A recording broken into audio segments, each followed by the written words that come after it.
My dear शिक्षक एवं शिक्षयित्री भाई भौणी समस्त मोर नमस्कार।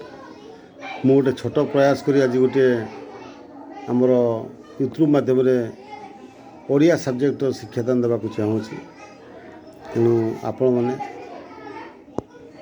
दयाकोरी देखिए एवं किसी बोर्ड परीक्षार प्रश्नपत्रर केते मसीह कौनटा होई से विषय मु आलोचना करी एवं आपण मैंने अनुरोध करुच्ची जे आपण मैंने मोर चैनल टू सब्सक्राइब एवं शेयर करेंगे।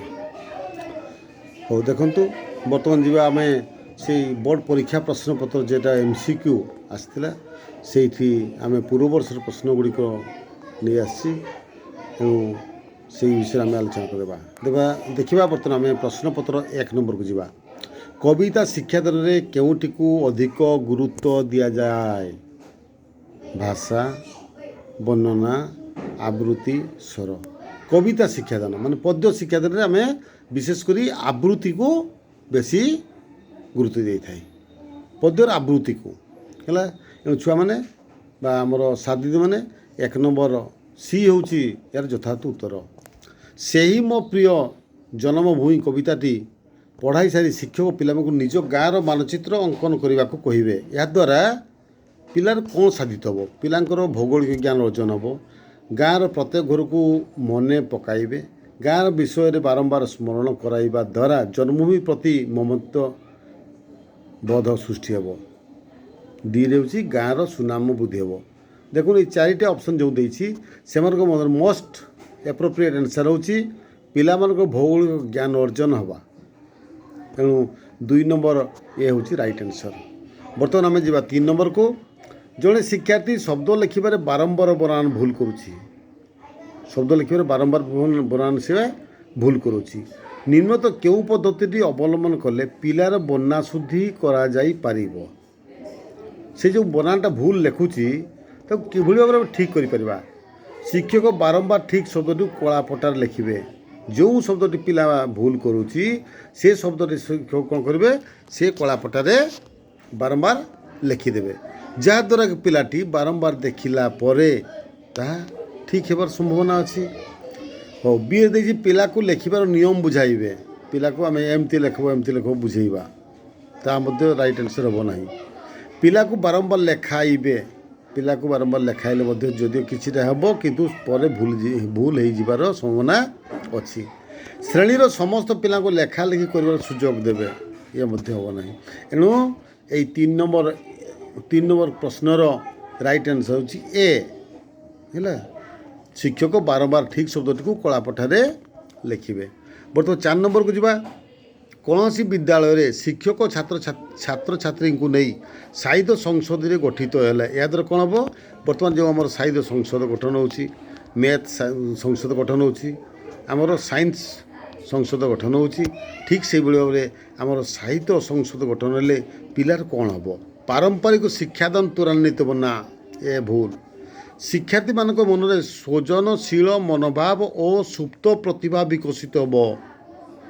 देख शिक्षार्थी मान मन में सृजनशील तार जो क्रिएटिविटी एवं तार जो क्रिएटिविटीर मनोभाव एवं सुप्त प्रतिभा ता देहरे जो सुप्त प्रतिभा अच्छी तार विकास हो। कविता पाठ प्रति उत्साह सृष्टि हम ना। सुंदर हस्ताक्षर लिखापी प्रेरणा जगाइबा ये हम ना। तेणु 4 नंबर बी हूँ राइट आंसर। तापर आसवा आम बर्तमान 5 नंबर। निम्नोक्त मध्य केउटी बन्ना शुद्धि निराकरण पर प्रযোज्य? बन्ना शुद्धि निराकरण जे बनान से भूल लिखी कौन कले तार बारंबार बनान भूल होची कौन कले से ठीक हेब? अनुकरण कले हेब नाही, वक्तृता माध्यम हेब नाही, अभिप्रेरण माध्यम हेब नाही या पठन माध्यम हेब। तेणु 5 नंबर राइट आंसर होची सी। यहाँ ये क्वेश्चन 2012 मसीह आसला। केउटी को पद्य शिक्षादान उद्देश्य रूपे ग्रहण करा जाई परिबो? पद्य शिक्षार उद्देश्य पद्य शिक्षा अर्थ सरस सुंदर सौंदर्य होइथिबा दरकार, बोधगम्य होइथिबा दरकार। देखो तबे कौन ऑप्शन देछि? 1 नंबर क रे देछि बा ए रे देछि सौंदर्य बोधर विकास। सौंदर्य बोधर विकास यही तापरे देछि व्याकरण ज्ञान अभिवृद्धि व्याकरण दरकार नहीं तापरे आमर सी रे देछि अधिक बही और संवादपत्र पठन आग्रह ये भी हेब नहीं चित्र देखि संपर्क स्थापन ये मध्य हेब नहीं तेबे 5 नंबर नहीं आमर 6 नंबर राइट आंसर हे सौंदर्य बोधर विकास ये क्वेश्चनटा 2013 मसीह आमर ओटीटी परीक्षा फास्ट रे आसीतला। बर्तमान जो आम 7 नंबर निम्नोक्त मध्यरु केउं उक्तिटी बहुभाषी परिस्थिति रे बहुभाषी परिस्थिति रे ओडिया भाषा पठन और भाव ग्रहण थिबा असुविधा रूपे ग्रहण करा जाए है कौन कहला शुणा कहवा पढ़ा लेखा दक्षतार अभिवृद्धि हासिल देखो आमर भाषार ये हूँ आमर दक्षता LSRW ये 4टी जो दक्षता अच्छी से दक्षता को अभिवृद्धि हास करवा ये हेब नहीं भाषागत कौशल और तात्विक पठन दक्षता हासिल करवा भाषागत कौशल भाषार विभिन्न कौशल एवं तात्विक पठन बोधगम्य पठन पिला मानकु करैला बा करैबा ये हेब नहीं पाठ्यपुस्तक को आंशिक बुझीपर मात्र सरल प्रश्न उत्तर दे न पारिबा एटा होची राइट आंसर तेबे आमर 7 नंबर राइट आंसर होची पाठ्यपुस्तक को आंशिक बुझीपर मात्र सरल प्रश्न उत्तर दे न पारिबा या थिला आमर 2013 मसीहा फास्ट रे क्वेश्चन फास्ट ओटीटी परीक्षा क्वेश्चन टी आसला।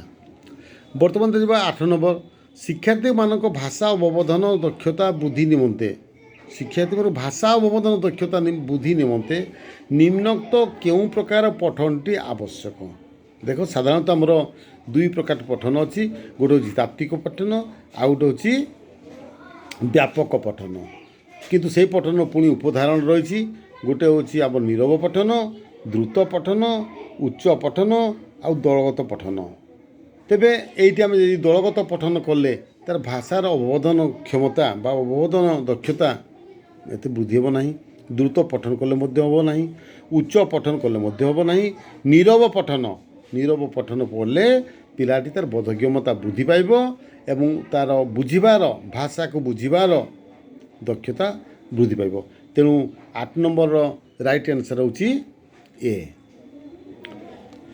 तापर 9 नंबर देखी प्राथमिक स्तर में चित्र देखाई शिक्षादान करागले निम्नलिखित उक्ति मध्य केउटी यथार्थ बाछ ये 2013 मसीह आसीला एणु यही प्रश्नर उत्तर आम जीवा शिक्षक बिना सहायतार विद्यार्थी माने पठन करें शिक्षक बिना छात्र छात्री माने पाठ पढ़ी पारे जानिथिबा भल लगुवा शब्द गुट उच्चारण कर सुजोग पाइबे पिला माने जानिथिबा एवं उच्चारण करेंगे ना ये भी ठीक हे ना वर्णमाला सहित खूब शीघ्र परिचित हो पारे आमर जो वर्णमाला रही सहित खूब परिचित हे छवि को देखिए आनंदित हे ना ना ये आमर आनंदित हो पारती किंतु शिक्षक बिना साहाय्य विद्यार्थी मैंने पठन किपरि करेंगे आनंदित हेले तो पठन हेनी किंतु तार शिक्षक बिना करने को हेले आम धरा जाऊ गोटे उदाहरण नेबी जे गोटे घर चित्र करी ता तले घर लिखिदेवी पिलाटी घर कहब गोटे कुकुर चित्र करी ता तले कुकुर लिखिदेवी पिलाटी कुकुर कहब तेणु से छवि देखिकी पढ़िब चित्र देखाई शिक्षादान करागले कौन हम से पिलाटी शिक्षक बिना सहायतार मध्य पाठ पढ़ी पार एणु 8 नंबर 9 नंबर राइट ऑप्शन होची ए। बर्तमान आम जा 10 नंबर उच्च शिक्षा निमंते केउटी सहायक कार्यक्रम अंतर्भुक्त नुहे भाषा शिक्षा निमंते केउटी सहायक कार्यक्रम अंतर्भुक्त नुहे बोली प्रश्न आसी एटा हूँ 2013 मसीहा आसला देखो एटा हूँ नेगेटिव प्रश्न नुहे तेबे ये आम कौन जाना बा आम प्रश्न करवा पॉजिटिव रे भाषा शिक्षा निमंते केउटी सहायक कार्यक्रम अटे है भाषा शिक्षा निमंते केउटी सहायक कार्य अटे शब्दांत खेल भाषा शिक्षा सहायक बनान खेल सहायक शब्द गठन खेल ये मध्य भाषा शिक्षा सहायक लडू खेल भाषा शिक्षा सहायक नुहे तेणु 10 नंबर राइट आंसर होची आमर D option is right answer. 11 number आम अंचल भूमि प्रसंगटी पढ़ाइबार विशेष उद्देश्य हम ଆମ ଅଞ୍ଚଳର ଭୂମିରୂପ ପ୍ରସଙ୍ଗଟି ଯଦି ପିଲାମାନେ ପଢ଼େଇବେ ତାର ବିଶେଷ ଉଦ୍ଦେଶ୍ୟ କ'ଣ ହେବ? କୃଷି ପ୍ରତି ବିଦ୍ୟାର୍ଥୀମାନେ ଆଗ୍ରହୀ ହେବେ। କୃଷି ପ୍ରତି ବିଦ୍ୟାର୍ଥୀମାନେ ଆଗ୍ରହୀ ହେବେ ଯେ ଭୂମିରୂପ ପଢ଼ିଲେ କୃଷି ପ୍ରତି ଆଗ୍ରହୀ ମାନେ ବିଷୟରେ ଜାଣିବେ କିନ୍ତୁ ଆଗ୍ରହୀ ଏତେ ହେବେ ନାହିଁ। ଆମର ବିରେ ଦେଲା କୃଷି ଅଫିସର କଥାବାର୍ତ୍ତାର ସୁଯୋଗ ପାଇବେ। କୃଷି ଅଫିସରଙ୍କ କଥାବାର୍ତ୍ତାରେ ପିଲାର ଲାଭ କ'ଣ ହେବ? ଚାକିରି ପ୍ରତି ଆଗ୍ରହୀ ନ ହୋଇ କୃଷି ଦ୍ୱାରା ସ୍ୱାବଲମ୍ବୀ ହେବାକୁ ଯତ୍ନଶୀଳ ହେବେ। ତେଣୁ ପିଲାମାନେ ଦେଖ ବା ସାର୍ମାନେ ଦିଦିମାନେ ଯେ ପିଲାମାନେ ବର୍ତ୍ତମାନ ଆମର ଯେଉଁ ବେକାର ଅଛନ୍ତି ପାଠଶାଠ ପଢ଼ି ଚାକିରି ପାଉନାହାନ୍ତି ସେଥିପାଇଁ ସେମାନେ ନିଜ କର୍ମ ନିଯୁକ୍ତି ଧନ୍ଦା ବା କର୍ମ ନିଯୁକ୍ତି ପାଠ ପଢ଼ିଲେ ବା ଶିଖିଲେ ସେମାନେ କ'ଣ ହେବେ? ନିଜ ଗୋଡ଼ରେ ନିଜେ ଛିଡ଼ା ହୋଇ ତାର ସଂସାରକୁ ପାଳି ପାରିବେ। ତେଣୁ ଆମର 11 ନମ୍ବର ରାଇଟ୍ ଆନ୍ସର୍ ହେଉଛି ସି ନମ୍ବର।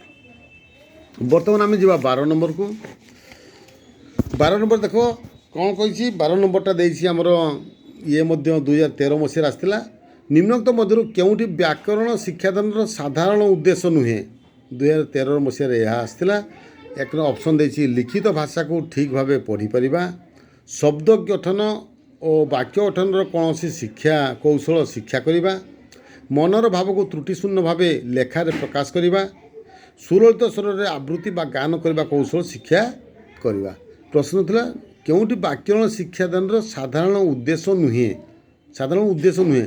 ତେବେ ଆମର ଉପର ଲିଖିତ ଏ ବି ସି ତିନୋଟା ସାରା ଆମର ଏହା ଉଦ୍ଦେଶ୍ୟ ଅଟେ କିନ୍ତୁ ଡି ନମ୍ବରଟି ଉଦ୍ଦେଶ୍ୟ ନୁହେଁ। ବ୍ୟାକରଣ ପାଠରେ ସୁଲଳିତ ସ୍ୱର କି ଦରକାର? ଆମର ସ୍ୱରର ଏତେ ଆବଶ୍ୟକ ନାହିଁ, ଆବୃତ୍ତିର ଏତେ ଆବଶ୍ୟକତା ନାହିଁ। ତେଣୁ ବ୍ୟାକରଣ ପଢ଼ାରେ ବା ବ୍ୟାକରଣ ଶିକ୍ଷାଦାନରେ ଆମର ଏଇଟା ଅନ୍ତରାୟ ଅଟେ। ଏଣୁ 12 ନମ୍ବର ଡି ହେଉଛି ରାଇଟ୍ ଆନ୍ସର୍।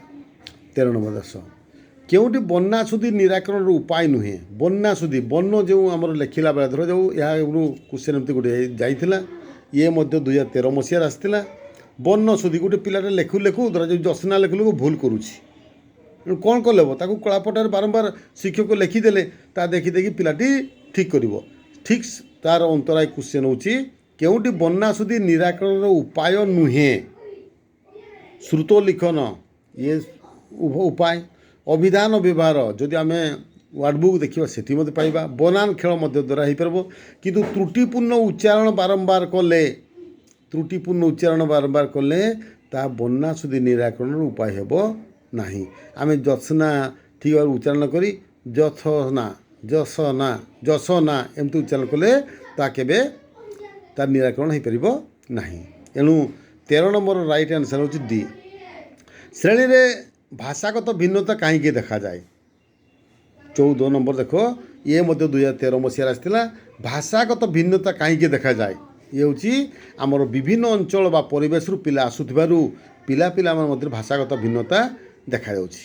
କାରଣ ଗୋଟିଏ ସ୍କୁଲର ଚାରିପାଖରେ ଯେଉଁ ଗାଁ ଗୁଡ଼ିକ ଅଛି ବା ଯେଉଁ ଲୋକମାନେ ବସବାସ କରୁଛନ୍ତି ସେମାନେ ବିଭିନ୍ନ ଜାତିର, ତାଙ୍କର ମାତୃଭାଷା ଭିନ୍ନ ଭିନ୍ନ। କିଏ ଆଦିବାସୀ ଛୁଆ, କିଏ ଭୂମିଜ ଛୁଆ, କିଏ କଲ ଛୁଆ, କିଏ ପୁରାଣ ଛୁଆ, କିଏ କୁମ୍ଭାର ଛୁଆ, କିଏ ଓଡ଼ିଆ ଛୁଆ, ଏଇଭଳି ଭାବରେ ବିଭିନ୍ନ ପ୍ରକାର ଛୁଆମାନେ ଆସନ୍ତି। ଏଣୁ ଯିଏ ଯାହାର ଆଞ୍ଚଳିକ ବା ଘରୋଇ ମାତୃଭାଷା ଗୋଟେ ଭିନ୍ନ ଥାଏ, ତେଣୁ ଭାଷାଗତ ଭିନ୍ନତା ଦେଖାଯାଇଥାଏ। ଏଣୁ 14 ନମ୍ବର ସି ହେଉଛି ରାଇଟ୍ ଆନ୍ସର୍। 15 ନମ୍ବର ଆସ ଗଛ କାଠୁରିଆ କବିତା ପଢ଼ି ସାରିବା ପରେ ଶିକ୍ଷାର୍ଥୀ ଗଛ ବିଷୟରେ ଏକ କବିତା ଲେଖି ଶିକ୍ଷକଙ୍କୁ ଦେଖାଇଲେ ଏହା ଶିକ୍ଷାର୍ଥୀର କେଉଁ ଗୁଣର ବିକାଶ ବୁଝାଉଛି? ତେବେ କ'ଣ ହେବ? ସେ ଗଛ କାଠୁରିଆ କବିତା ପଢ଼ି ସାରିଛି ଏବଂ ଶିକ୍ଷାର୍ଥୀ କ'ଣ କରୁଛି? ସେ ଗୋଟେ ପିଲା ଗଛ ବିଷୟରେ ଆଉ ଏକ କବିତା ଲେଖି ଶିକ୍ଷକକୁ ସେ ଦେଖେଇଲା। ତେବେ ଏଇଟା ସେ ପିଲାର କେଉଁ ଗୁଣର ବିକାଶକୁ ବୁଝାଉଛି? ସୃଜନଶୀଳତାର ବିକାଶ, ମାନେ ସିଏ କ୍ରିଏଟିଭିଟି, ସେ ଲେଖିପାରୁଛି ହେଲା। ବନ୍ୟା ସୁଧି ଦକ୍ଷତାର ବିକାଶ, ବନ୍ୟା ସୁଧି ଦକ୍ଷତା ଏଠି ହେବ ନାହିଁ, ଠିକ୍ ରାଇଟ୍ ଆନ୍ସର୍। ବ୍ୟବହାରିକ ବ୍ୟାକରଣ ଜ୍ଞାନ ବୃଦ୍ଧି, ପ୍ରଶ୍ନ କରିବା ଦକ୍ଷତା ବୃଦ୍ଧି। ଏଠି ତ କବିତା ଲେଖିବାରେ ପ୍ରଶ୍ନ କରିବା ହେବ ନାହିଁ। ବ୍ୟବହାରିକ ବ୍ୟାକରଣ ଜ୍ଞାନର ବୃଦ୍ଧି ଯଦିଓ ସେ ପ୍ରୟୋଗତା କରିବ ଏବଂ ବନ୍ୟା ସୁଧି ଦକ୍ଷତାର ବିକାଶ, ଏଠି ସେ ଗୀତ ଲେଖିଲା ବନ୍ୟା ସୁଧି ଦକ୍ଷତାର ବିକାଶ ହେବ ନାହିଁ। ଏଣୁ ଏଠି ତାର ହେବ ସୃଜନଶୀଳତାର ବିକାଶ।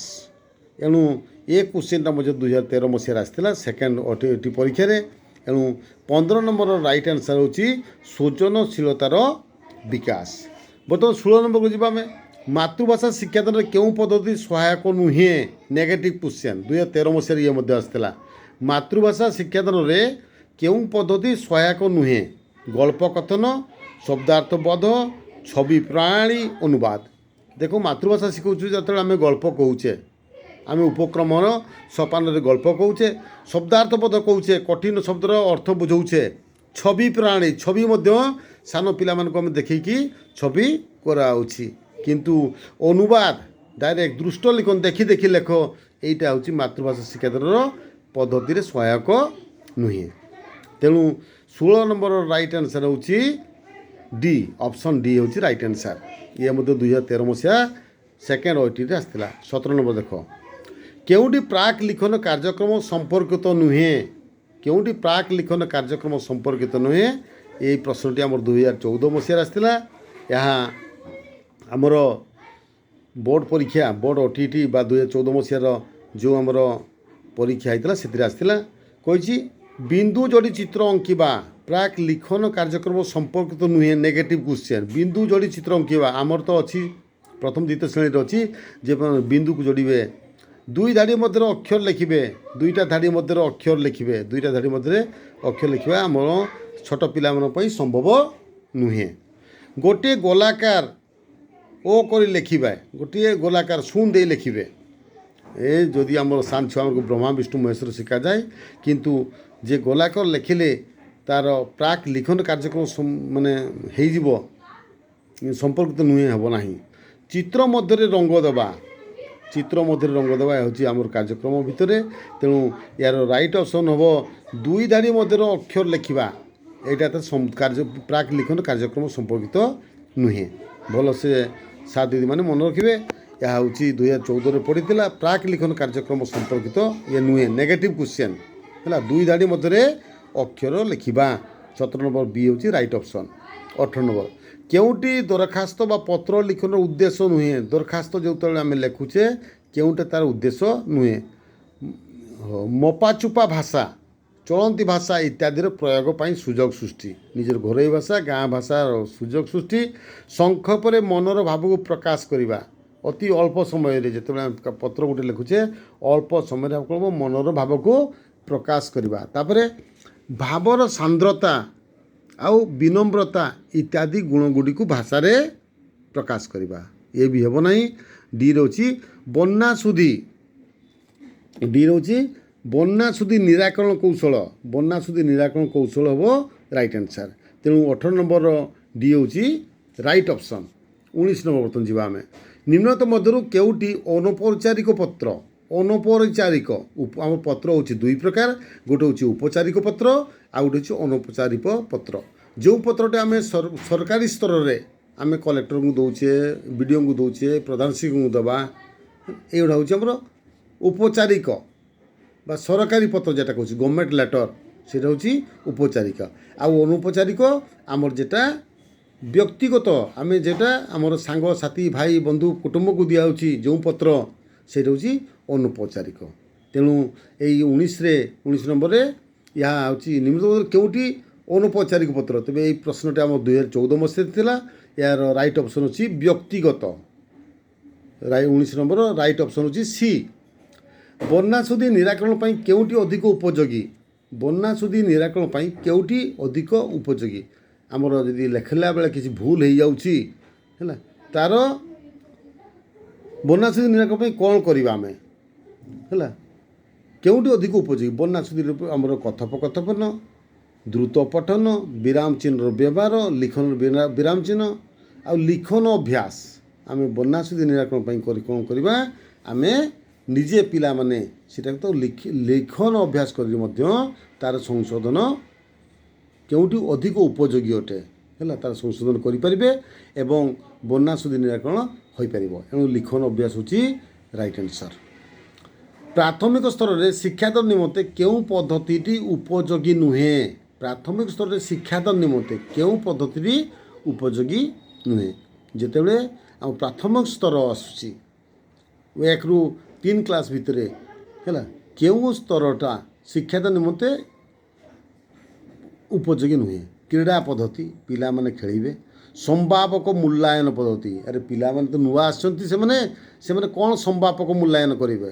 ସେ ବଡ଼ ଲୋକ ଚାକିରି କ୍ଷେତ୍ରରେ ବିଭିନ୍ନ ପ୍ରକାର ଇଣ୍ଟରଭ୍ୟୁ କ୍ଷେତ୍ରରେ ଆମେ ସମ୍ଭାବକ ବା ମୂଲ୍ୟାୟନ କରିଥାଉ।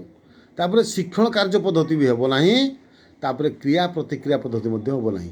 ଏଣୁ ଏହାର ଉପଯୋଗୀ ନୁହେଁ, ନେଗେଟିଭ୍ କ୍ୱେଶ୍ଚନ୍। ତେଣୁ ସମ୍ଭାବକ ମୂଲ୍ୟାୟନ ପଦ୍ଧତି ହେଉଛି ରାଇଟ୍ ଆନ୍ସର୍। ଏଣୁ 21 ନମ୍ବର ବି ହେଉଛି ରାଇଟ୍ ଅପସନ୍। ଏହା 2015 ମସିହାରେ ଆସିଥିଲା। ତାପରେ ବର୍ତ୍ତମାନ ଆମେ ଯିବା 22 ନମ୍ବର। ପ୍ରାକ୍ ଲିଖନ ନିମନ୍ତେ ନିମ୍ନଲିଖିତ କେଉଁଟି ଯଥାର୍ଥ ପନ୍ଥା ନୁହେଁ? ଯଥାର୍ଥ ପନ୍ଥା ନୁହେଁ, ଇଏ ବି ନେଗେଟିଭ୍ କ୍ୱେଶ୍ଚନ୍। ଏହାର ରାଇଟ୍ ଆନ୍ସର୍ ମୁଁ କହିଦେଉଛି। ତେବେ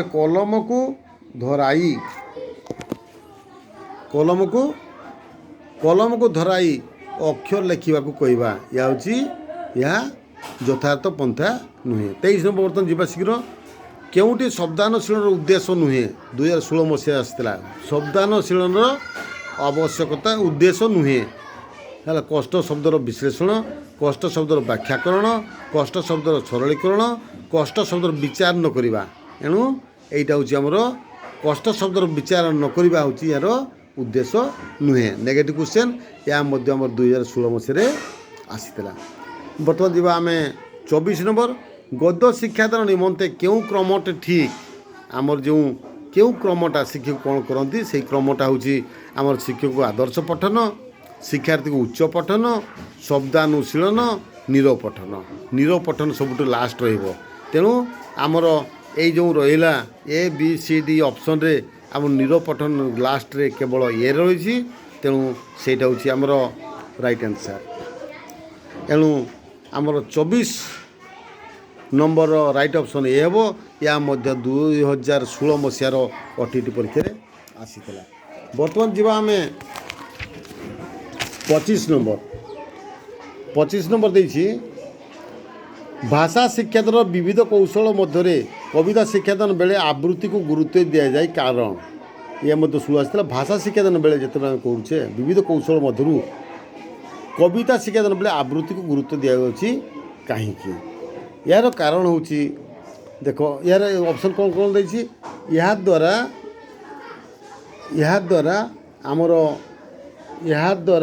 ଶିକ୍ଷାର୍ଥୀର ବ୍ୟାକରଣ ଜ୍ଞାନର ବିକାଶ ହୁଏ।